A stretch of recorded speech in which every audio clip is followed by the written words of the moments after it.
Convo ഹെൽത്തിൻ്റെ പുതിയൊരു വീഡിയോയിലേക്ക് എല്ലാവർക്കും സ്വാഗതം. ഇന്ന് നമ്മുടെ കൂടെ ഉള്ളത് ഡോക്ടർ ജുമാന മാം ആണ്.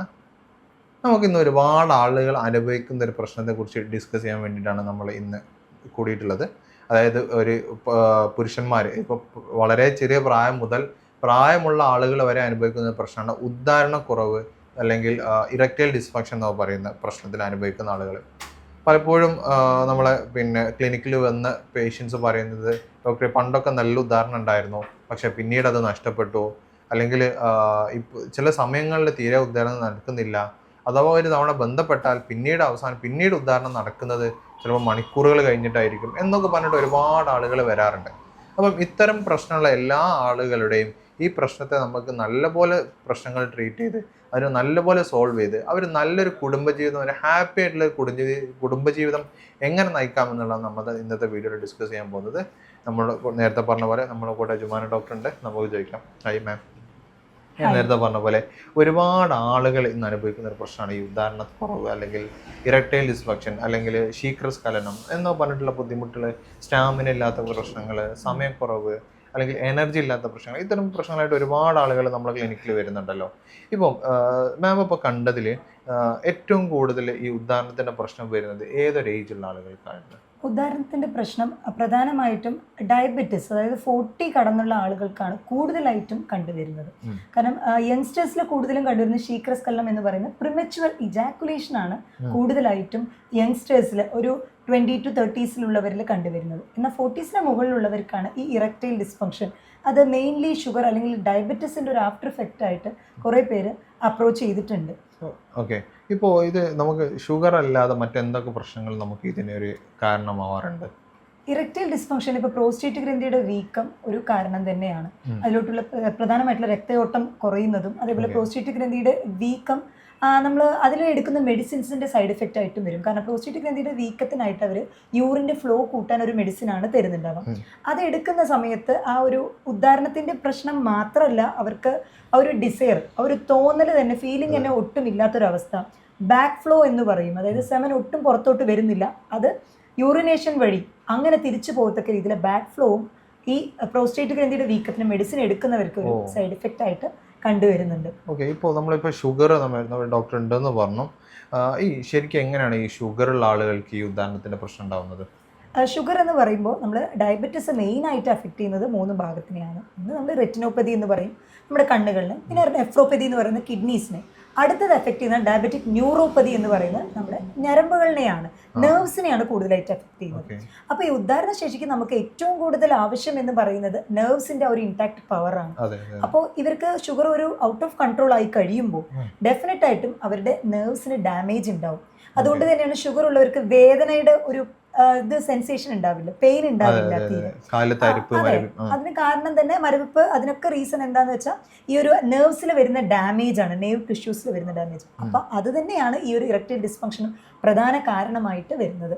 ഓക്കെ, ഇപ്പോൾ ഡോക്ടർ നേരത്തെ പറഞ്ഞു ഈ 20 to 30 റേഞ്ചിൽ വരുന്ന ആളുകളാണെന്നുണ്ടെങ്കിൽ അവർക്ക് മെയിനായിട്ട് വരുന്നത് PME അല്ലെങ്കിൽ പ്രീമച്വർ ഇജാക്കുലേഷൻ്റെ പ്രശ്നങ്ങളാണെന്ന് പറഞ്ഞു.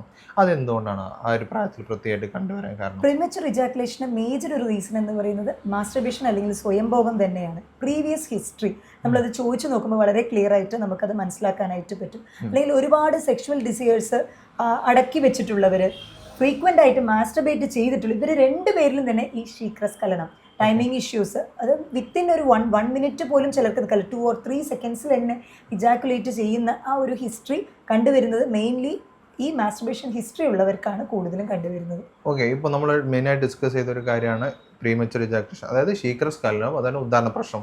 അപ്പോൾ നിങ്ങൾ ഇത്തരം പ്രശ്നങ്ങൾ അനുഭവിക്കുന്ന ആളുകളാണെന്നുണ്ടെങ്കിൽ നമുക്ക് ഡോക്ടറുടെ കൺസൾട്ടേഷൻ എടുക്കാവുന്നതാണ്. നിങ്ങൾക്ക് ഓൺലൈനായിട്ടും ഓഫ്ലൈനായിട്ടും കൺസൾട്ടേഷൻ അവൈലബിൾ ആണ്. അതുപോലെ തന്നെ ഉദാഹരണത്തിന് പ്രശ്നമുള്ള ആളുകൾക്കൊക്കെ ഈ ഇൻഫിനിറ്റി ഡ്രൈവിനെ കുറിച്ച് കൂടുതൽ അറിയണമെന്നുണ്ടെങ്കിൽ താഴെ നമ്പറിൽ കോൺടാക്ട് ചെയ്താൽ മതി. നിങ്ങൾക്ക് ഓൺലൈനായിട്ടും ഓഫ്ലൈനായിട്ടും കൺസൾട്ടേഷൻ അവൈലബിൾ ആയിരിക്കും. താഴെ നമ്പറിൽ കോൺടാക്ട് ചെയ്യാം. ഇപ്പോൾ ഡോക്ടർ ഇപ്പോൾ പറഞ്ഞല്ലോ ഉദാഹരണം 1 മിനിറ്റ് പോലും ചിലപ്പോൾ കിട്ടില്ല എന്നുള്ള പ്രശ്നങ്ങൾ.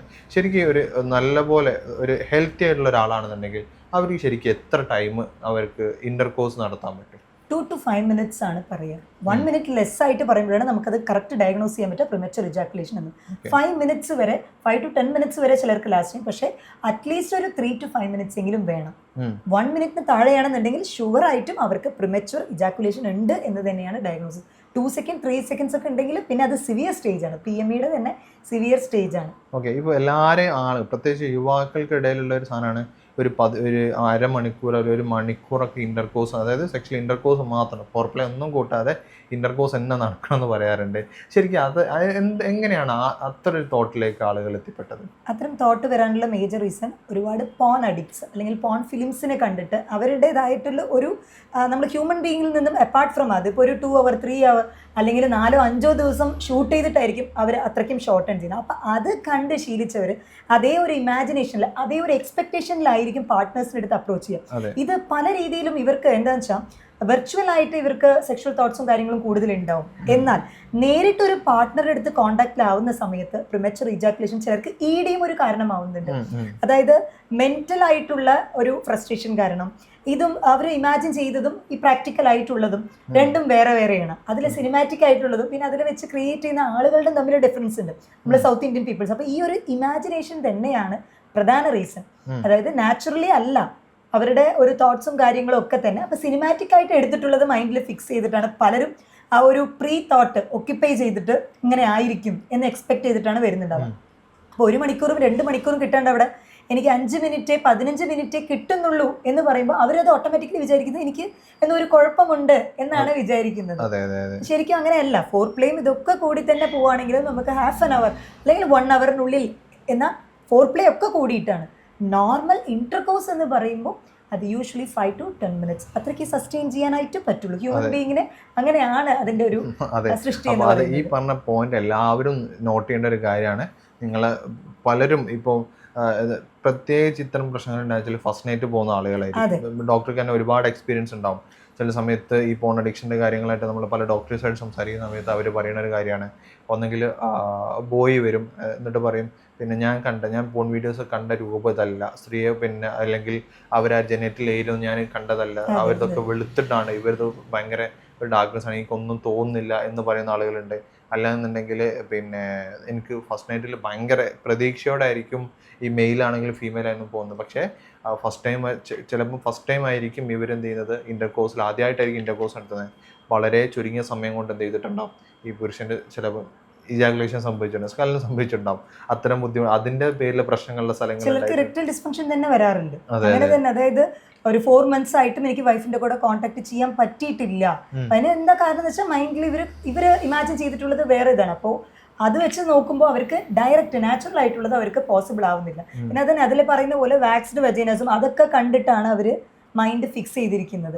അപ്പോൾ ഇത് വളരെയധികം ഡേഞ്ചർ ആണ്. കാരണം പ്രാക്ടിക്കലായിട്ട് പറ്റാത്തൊരവസ്ഥ എന്ന് പറയുമ്പോൾ വെർച്വൽ ഇമാജിനേഷൻ മാത്രമേ അവർക്ക് പറ്റുന്നുള്ളൂ. അപ്പൊ അങ്ങനെ വരുന്നവർക്ക് സത്യം പറഞ്ഞാൽ നമ്മൾ കൗൺസിലിങ്ങും കാര്യങ്ങളും കൂടെ പ്രൊവൈഡ് ചെയ്യുമ്പോഴാണ് കുറച്ചുകൂടെ നല്ല റിസൾട്ട് കിട്ടുന്നത്. ഇപ്പൊ ഈ പറഞ്ഞ കാര്യങ്ങൾ മനസ്സിലായിട്ടുണ്ടല്ലോ. അത് നിങ്ങൾ നല്ലപോലെ ഈ പ്രശ്നത്തിൽ ശ്രദ്ധിക്കേണ്ട കാര്യങ്ങളാണ്. നിങ്ങളൊരു മിസ്അണ്ടർസ്റ്റാൻഡിങ്ങോ അല്ലെങ്കിൽ ഇതിനെക്കുറിച്ച് തെറ്റിദ്ധാരണ നിങ്ങളെ നല്ലപോലെ എന്ത് ചെയ്യും, നിങ്ങളെ പിന്നോട്ട് വലിക്കും. അത് നിങ്ങൾക്ക് ഭയങ്കരമായിട്ട് എഫക്റ്റ് ചെയ്യുകയും ചെയ്യും. അപ്പോൾ ഇത്തരം കാര്യങ്ങളൊക്കെ സംശയങ്ങളുണ്ടെങ്കിൽ ഡോക്ടറോട് നേരിട്ട് തന്നെ ചോദിക്കാവുന്നതാണ്. ഓൺലൈനായിട്ടും ഓഫ്ലൈനായിട്ടും കൺസൾട്ടേഷൻ അവൈലബിൾ ആണ്. പിന്നെ നേരത്തെ പറഞ്ഞ പോലെ ഇൻഫിനിറ്റിൻ്റെ കാര്യങ്ങൾ നിങ്ങൾ അറിയണമെന്നുണ്ടെങ്കിലും നിങ്ങൾക്ക് താഴെ കാണുന്ന നമ്പറിൽ കോൺടാക്ട് ചെയ്യാം. ഡോക്ടറുടെ നമ്പർ താഴെ കൊടുക്കുന്നുണ്ട്. ഇപ്പോൾ ഡോക്ടറെ നമ്മൾ നേരത്തെ പറഞ്ഞു തുടങ്ങിയൊരു വിഷയമായിരുന്നു, നമ്മൾ ഡയബറ്റിക്കിൻ്റെ കാര്യം പറഞ്ഞു. അതുപോലെ തന്നെ ഈ കൊളസ്ട്രോൾ ഉള്ള ആളുകൾക്കും ഒക്കെ ഈ ഒരു ഉദാഹരണത്തിൻ്റെ പ്രശ്നങ്ങൾ വരാനുള്ള സാധ്യതയല്ലേ? കൊളസ്ട്രോൾ ഉള്ളവരിൽ ചിലരിൽ ഫാറ്റിൻ്റെ അക്യുമുലേഷൻ കാരണം ഹോർമോൺ ഇംബാലൻസ് സംഭവിക്കാറുണ്ട്. അപ്പം അതുകൊണ്ടാണ് പലപ്പോഴും, മാത്രമല്ല ഈ കൊളസ്ട്രോൾ ഉള്ളവരിലും ഇൻസുലിൻ റെസിസ്റ്റൻസ് വരാൻ സാധ്യതയുണ്ട്. കൊളസ്ട്രോളും അതേപോലെ തന്നെ ഷുഗറും രണ്ടും തമ്മിൽ നല്ല കോറിലേഷൻ ഉണ്ട്. അങ്ങനെയാണ് അത് ഉദാഹരണശേഷിനെ എഫക്ട് ചെയ്യുന്നത്. പിന്നെ ഫാറ്റ് അക്യുമുലേഷൻ തീർച്ചയായിട്ടും നിങ്ങളുടെ ഹോർമോൺ ലെവലിനെ അത് ബാധിക്കുന്നതായിരിക്കും, സാരമായി തന്നെ അത് ബാധിക്കുന്നതായിരിക്കും. ഓക്കെ, ഇപ്പോൾ നമ്മൾ ഏതെങ്കിലും വൈറ്റമിൻ ഡെഫിഷ്യൻസി നമ്മൾ ഈ ഒരു ഉദാഹരണത്തിന് കാരണമാകുന്നുണ്ടോ? വൈറ്റമിൻ ഇ ഡെഫിഷ്യൻസി അതിന് മെയിൻ ഒരു കാരണമായിട്ട് മാറും. അതേപോലെ തന്നെ വൈറ്റമിൻ ഡിയുടെ ഡെഫിഷ്യൻസി അത് ടോട്ടൽ നമ്മുടെ ബോഡിയുടെ എനർജി വീക്കനിങ് ചെയ്യുന്നതാണ്. ഈ വൈറ്റമിൻ ഡി, വൈറ്റമിൻ ഇ, അതേപോലെ വൈറ്റമിൻ B12 നമ്മുടെ ശരീരത്തിന്റെ രക്തയോട്ടം കൂട്ടാനായിട്ട് വളരെയധികം ആവശ്യമുള്ള ഒരു വൈറ്റമിൻ ആണ് വൈറ്റമിൻ B12 എന്ന് പറയുന്നത്. പലർക്കും രക്തക്കുറവാണെന്ന് വരുമ്പോൾ നമ്മൾ HB ചെക്ക് ചെയ്യുന്നതോടൊപ്പം തന്നെ ചില സമയങ്ങളിൽ നമ്മൾ വൈറ്റമിൻ B12 കൂടി ചെക്ക് ചെയ്യാൻ പറയാറുണ്ട്. കാരണം അത് കുറവാണെങ്കിലും രക്തക്കുറവ് കാണിക്കും. ഓക്കെ, അപ്പോൾ അങ്ങനെയാണെന്നുണ്ടെങ്കിൽ ഡോക്ടർ ഇപ്പോൾ പറഞ്ഞു വൈറ്റമിൻ ഇയും വൈറ്റമിൻ ഡിയും ഇതിൻ്റെയൊക്കെ അതിൻ്റെ ഒരു അല്ലെങ്കിൽ വൈറ്റമിൻ B12 ഇതിൻ്റെ ഒക്കെ ഒരു ഫങ്ഷൻസ് എന്തായിരിക്കും ഇതിൽ വരുന്നത്? വൈറ്റമിൻ B12 മെയിൻ ഫംഗ്ഷനിങ് എന്ന് പറയുന്നത് നെർവ്സ് തന്നെയാണ്. നമ്മുടെ ഞരമ്പുകൾക്ക് ആവശ്യമായിട്ടുള്ള സർക്കുലേഷനും കാര്യങ്ങളും പ്രൊവൈഡ് ചെയ്യുന്നതാണ് വൈറ്റമിൻ B12 ഇതെന്ന് പറയുന്നത്. വൈറ്റമിൻ ഡി, അതായത് കാൽസിട്രയോൾ, നമ്മൾ 25 ഹൈഡ്രോക്സി വൈറ്റമിൻ ഡിയുടെ മെയിൻ ഫംഗ്ഷനിങ് എന്ന് പറയുന്നത് ആ ഒരു ബോഡി ലെവലിൽ നമ്മുടെ ആ ഒരു സെക്സ് ഓർഗൻസിലോട്ടൊക്കെ അതിൻ്റെ ആ ഒരു ഇൻടാക്ട് സ്റ്റാമിന കൂട്ടാനൊക്കെ വളരെയധികം ഹെൽപ്ഫുൾ ആവുന്ന ഒന്നാണ്. എനർജി ബൂസ്റ്റപ്പ് ചെയ്യാനായിട്ടൊക്കെ വളരെ ഹെൽപ്ഫുൾ ആവുന്ന ഒന്നാണ് വൈറ്റമിൻ ഡി എന്ന് പറയുന്നത്. ഓക്കെ, ഇപ്പോൾ വൈറ്റമിൻ ഇയും വൈറ്റമിൻ ഡി ഇത്തരം വൈറ്റമിൻസിൻ്റെ ഡെഫിഷ്യൻസി നിങ്ങളെ നല്ലപോലെ എന്ത് ചെയ്യുന്നുണ്ട്, ബാധിക്കുന്നുണ്ട്. ഇപ്പോൾ നമുക്ക് ഇപ്പോൾ ഇത്തരം പ്രശ്നങ്ങളാണ്. വൈറ്റമിൻ ഇയുടെ പേര് തന്നെ ആന്റി സ്റ്റെറിലിറ്റി ഹോർമോൺ എന്ന് തന്നെയാണ് അതിൻ്റെ പേര്. അതായത് നമ്മൾ വന്ധ്യതയ്ക്ക് ചികിത്സ തേടുന്നവർക്ക് നമ്മൾ വൈറ്റമിൻ ഇ സ്ഥിരമായി തന്നെ സപ്ലിമെന്റ് നമ്മൾ എടുക്കാൻ പറയാറുണ്ട്. കാരണം ഈ വൈറ്റമിൻ ഇ കൂടുതൽ അടങ്ങിയിട്ടുള്ളത് ഈ വിത്തുകളിലൊക്കെയാണ് കൂടുതലായിട്ട് അടങ്ങിയിട്ടുള്ളത്. അതിൽ സെലീനിയം, സിങ്ക് കണ്ടന്റ് ഒക്കെ ഉള്ളത് കൊണ്ട് തന്നെ ഈ വൈറ്റമിൻ ഇ നമ്മുടെ ഈ ഒരു ലിംഗത്തിലോട്ടുള്ള രക്തയോട്ടം കൂട്ടാനും അതേപോലെ തന്നെ സെക്ഷൽ ഫങ്ഷനിങ്, അത് ഫീമെയിൽസിലായാലും മെയിൽസിലായാലും സെക്ഷൽ ഫങ്ഷനിങ് ആ ഒരു ഡ്രൈവ് കൂട്ടാനും വളരെയധികം ഹെൽപ്ഫുൾ ആവുന്ന ഒരു വൈറ്റമിനാണ് വൈറ്റമിൻ ഇ എന്ന് പറയുന്നത്. ഓക്കെ, ഇപ്പോൾ ഈ സെക്ഷൽ ഡ്രൈവ് കൂട്ടാനും നമ്മൾ എനർജി കൂട്ടാനും നമ്മളിപ്പോൾ ഇൻഫിനിറ്റ് ഡ്രൈവ് കൊടുക്കാറുണ്ടല്ലോ, ഇതിലുള്ള കണ്ടൻസ് ഒക്കെ എങ്ങനെയാണ് ഇതിനെ എഫക്ട് ചെയ്യുന്നത്? ഇതിലെ മേജർ കണ്ടൻസ് എന്ന് പറയുന്ന അശ്വഗന്ധ നമ്മുടെ ബോഡിയിൽ കോർട്ടിസോൾ എന്ന് പറയുന്ന സ്ട്രെസ് ഹോർമോണിനെ വളരെയധികം കുറയ്ക്കുന്നു. അപ്പോൾ അങ്ങനെ ആവുന്ന സമയത്ത് നമ്മുടെ മസിൽസ് ഒക്കെ റിലാക്സ് ചെയ്യാനും നല്ലൊരു ഉറക്കം കിട്ടാനും പിന്നെ ബ്ലഡ് സർക്കുലേഷനും വളരെയധികം ഇഫക്റ്റീവാണ് ഈ അശ്വഗന്ധ എന്നുള്ളത്. പിന്നെ അതേപോലെ ട്രിബുലസ് ടെറസ്ട്രിസ് എന്ന് പറയും, നമ്മൾ നെരിഞ്ചിൽ എന്ന് പറയും, അതായത് പങ്ക്ചർ വൈൻ എന്നാണ് പറയുക. അപ്പോൾ അതിൻ്റെ എന്ന് പറയുന്നത് ഡോക്ട്രിൻ ഓഫ് സിഗ്നേച്ചർ ആണ്. അതായത് അതിൻ്റെ ആ ഒരു മുള്ളെന്ന് പറയുന്നത് വളരെ സ്റ്റിഫായിട്ട് നിൽക്കുന്നതാണ്, കുറേ ലോങ് ആയിട്ട്. അപ്പോൾ നമ്മളിപ്പോൾ പൊതുവെ രക്തം കൂട്ടാനായിട്ട് നമ്മൾ എന്താ ചെയ്യുക, ബീട്രൂട്ട് കഴിക്കും. എന്താ കാരണം, റെഡ് ടു റെഡ് സിമിലർ. അപ്പൊ ഇതാണ് ഈ ഡോക്ട്രിൻ ഓഫ് സിഗ്നേച്ചർ എന്ന് പറയുന്നത്. സോ പങ്ക്ചർ വെയിൻ എന്ന് പറയുന്ന ഈ നെരിഞ്ചിൽ ഇതിന്റെ ആ ഒരു മുള്ള് തന്നെ ഭയങ്കര സ്റ്റിഫും കാര്യങ്ങളായതുകൊണ്ട് ഇതിൽ നിന്നും പ്രിപ്പയർ ചെയ്യുന്ന മെഡിസിൻസ് സ്റ്റാമിന കൂട്ടാനും ടൈമിംഗ് കൂട്ടാനും കൗണ്ട് മോട്ടിലിറ്റി ഒക്കെ കൂട്ടാൻ വളരെയധികം സഹായകരമാവുന്ന ഒന്നാണ് ഈ ട്രിബുലസ് ടെറസ്ട്രിസ് എന്ന് പറയുന്ന പങ്ക്ചർ വെയിൻ. ഓക്കെ, ഇപ്പോൾ നിങ്ങൾ കേട്ടല്ലോ, അതായത് ഇതിലുള്ള ഈ ഒരു കണ്ടന്റുകൾ നിങ്ങൾക്ക് എങ്ങനെയാണ് എഫക്ട് ചെയ്യുന്നത് എന്നുള്ളതാണ് ഡോക്ടർ പറഞ്ഞിട്ടുള്ളത്. അതായത് നല്ലപോലെ ഉദാഹരണം കുറഞ്ഞിട്ടുള്ള ആളുകളാണെന്നുണ്ടെങ്കിൽ നല്ല രൂപത്തിലേക്ക് നിങ്ങളെ ഉദാഹരണശേഷി കൂടാനും നിങ്ങൾക്ക് നല്ലപോലെ ബന്ധപ്പെടാനും കോൺടാക്ട് ചെയ്യാനൊക്കെ ഈ ഒരു ഇൻഫിനിറ്റി ഡ്രൈവ് കഴിക്കുന്നതിലൂടെ നിങ്ങൾക്ക് ഹെൽപ്ഫുൾ ആവുന്നതാണ്. അപ്പോൾ ഇതിനെക്കുറിച്ച് കൂടുതൽ അറിയണമെന്നുണ്ടെങ്കിൽ താഴെക്കാവുന്ന നമ്പറിൽ കോൺടാക്ട് ചെയ്യാം. ഡോക്ടറുടെ ഓൺലൈനായിട്ടും ഓഫ്ലൈനായിട്ടും കൺസൾട്ടേഷൻ അവൈലബിൾ ആണ്. കൂടുതൽ ഡീറ്റെയിൽസിന് താഴെക്കാവുന്ന നമ്പറിൽ കോൺടാക്ട് ചെയ്താൽ മതി. ഇപ്പോൾ ഡോക്ടറെ, നമ്മൾ നേരത്തെ പറഞ്ഞല്ലോ ബ്ലഡ് സർക്കുലേഷൻ കുറയുന്നത് കൊണ്ട് നമുക്ക് പിന്നെ നമ്മൾ ഉദാഹരണം അല്ലെങ്കിൽ ഷിക്കർ സ്കല്ലൊക്കെ ഉണ്ടാവുമെന്ന് പറഞ്ഞു. അപ്പോൾ അങ്ങനെയാണെന്നുണ്ടെങ്കിൽ നമ്മൾ ബ്ലഡ് കൂട്ടാൻ വേണ്ടിയിട്ട് നമുക്ക് വീട്ടിൽ നിന്ന് തന്നെ ചെയ്യാൻ പറ്റുന്ന കാര്യങ്ങൾ എന്തൊക്കെയായിരിക്കും? ബ്ലഡ് കൂട്ടാനായിട്ട് നമ്മൾ ബീട്രൂട്ട് റെഗുലറായിട്ട് എടുക്കുന്നത് നല്ലതാണ്. പൊമിഗ്രനേറ്റ് നല്ലതാണ്. അപ്പോൾ നേരത്തെ ഞാൻ പറഞ്ഞ പോലെ സീഡ്സും നട്ട്സും എല്ലാം തന്നെ ഗുഡ് കൊളസ്ട്രോൾ അടങ്ങിയിട്ടുള്ളതാണ്. ഈ കാഷ്യൂനട്ട്, ബദാം അങ്ങനത്തെ.